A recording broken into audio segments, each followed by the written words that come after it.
Hello, Bacho. Let's read the given question. The question says a nichrome wire 100 centimeter long and of uniform cross section is mounted on a meter scale.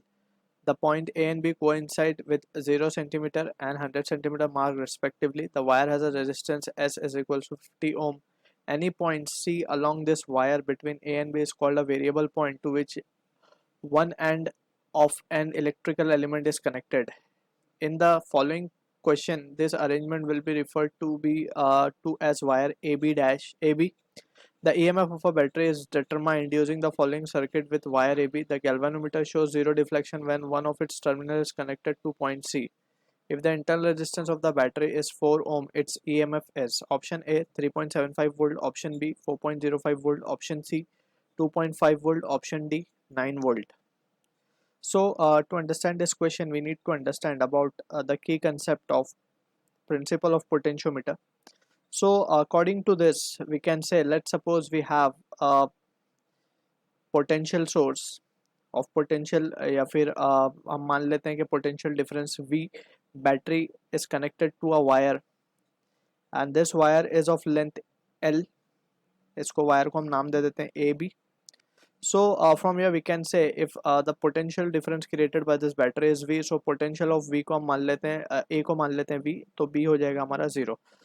अब यहाँ पे we can see कि the potential drop across this wire AB we can have in this length L, the potential drop maximum कितना हो सकता है? It will be corresponds to the potential difference of the battery created, right?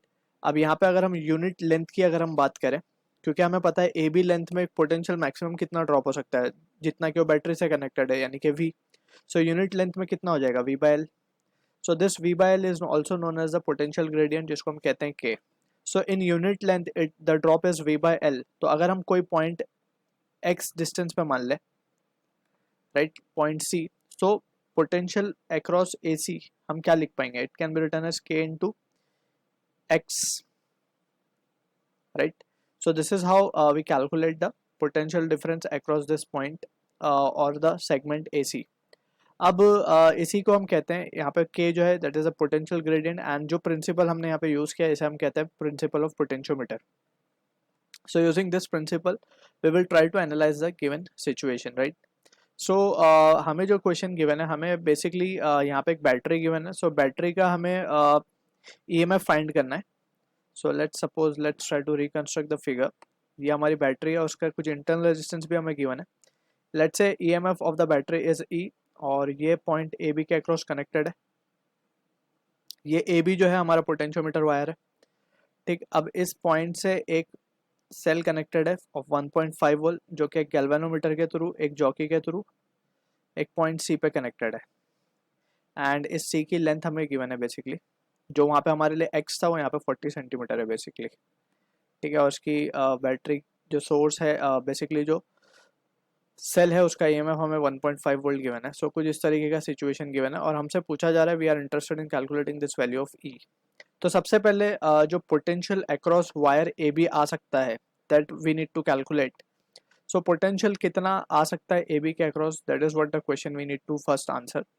तो उसके लिए हम देख सकते हैं कि again we can see for L length potential drop will B.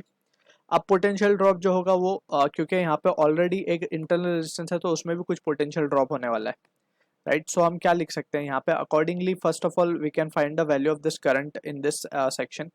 So let's say current is flowing as I, ठीक है ना. प्राइमरी सर्किट है ये ऊपर वाली, तो इसमें करंट फ्लो हो रहा होगा कुछ आई. सो आई को हम क्या लिख सकते हैं? According to Ohm's law it can be written as E into E upon R plus R, where R, capital R is the resistance of AB wire और small r तो internal resistance है बैटरी का. So this is what the situation would be. and E upon, अगर हम बात करें capital R जो कि 50 given है हमें, 50 plus small r हमें अगर देखें तो 4 ohm given है. So it will be E upon 54 ampere. So कुछ इस तरीके की वैल्यू हमें मिल रही है, ठीक. अब यहाँ पे करंट हमें मिल चुका है. Now we can calculate the potential drop across this section AC. First of all C point पे गैल्वेनोमीटर नल डिफ्लेक्शन शो कर रहा है. दैट मीन्स जो पोटेंशियल अक्रॉस एसी होगा, क्या वही पोटेंशियल अब बैटरी का भी ये जो सेल नीचे लगी हुई है सेकेंडरी सेल उसका भी सेम होना चाहिए, जब भी तो गैल्वेनोमीटर नल डिफ्लेक्शन शो करेगा.